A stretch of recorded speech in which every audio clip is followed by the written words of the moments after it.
Et bonjour à tous, on se retrouve aujourd'hui en ce 23 décembre et on arrive bientôt à la fin. Aujourd'hui, on s'attaque à un challenge proposé par Coldata pour OpenFacto. Et comme vous allez voir, on va parler de NFT ici. On nous dit que cette image, donc à gauche, celle-ci, est associée à un NFT. On peut la retrouver sur l'URL suivante et on nous donne une URL. Et derrière, on nous dit qui est le propriétaire, donc on veut son prénom et son nom de ce NFT-là. Format de la réponse, par exemple, Barack Obama. Donc ici, on a plusieurs informations. Déjà, on a l'image et on a une URL.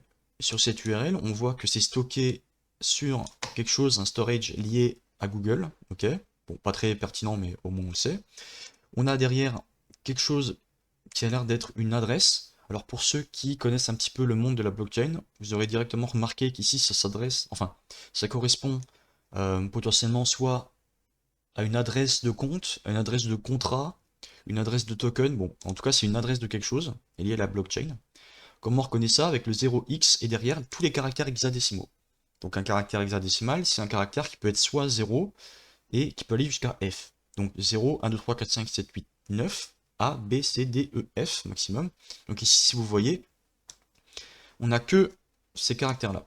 Donc ça peut être du 0, du 1, ainsi de suite. Et après, on a des lettres qui sont de A jusqu'à F. Bon, ici, on a 0 et X. Le X, là, enfin le 0X, c'est juste pour préciser que derrière, c'est de l'hexadécimal. Voilà. Et on a également un numéro de fichier. Donc si, par exemple, on va sur ce lien, on voit qu'on accède bien au PNG 877 sur le stockage Storage Google API sur le bucket, donc en gros l'espace de stockage qui s'appelle NFT Image Bucket pour le token à cette adresse là. Si on modifie un peu l'URL et par exemple qu'on va sur le 76 au lieu du 77, on voit que c'est un autre qui s'affiche. Si on va sur le 75, ce sera encore un autre, ainsi de suite. Comme ça on peut naviguer. Nous, ce qui nous intéresse, pardon, c'est cette partie-là, la partie de l'adresse. Donc, on va simplement la chercher sur Google et on nous dit que effectivement, c'est bien une adresse liée à la blockchain et que c'est plutôt lié à de l'Ethereum. Ok.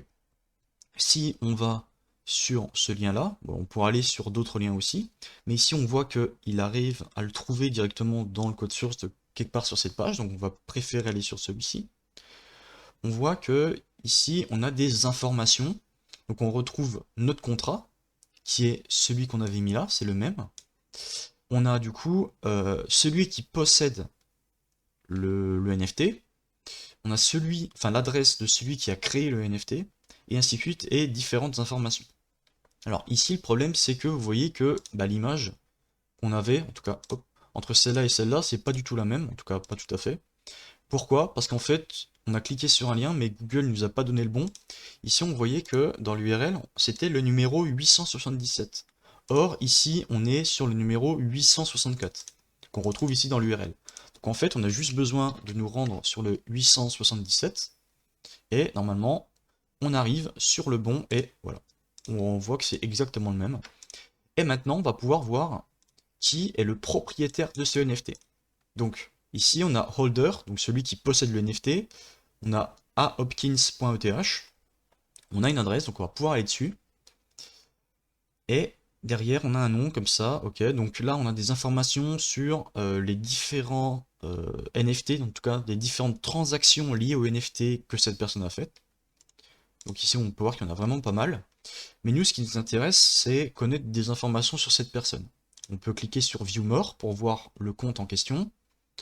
On peut voir qu'il a environ 6000 $ de valeur de NFT, mais nous ça nous intéresse bien, mais on aimerait connaître l'identité de la personne derrière.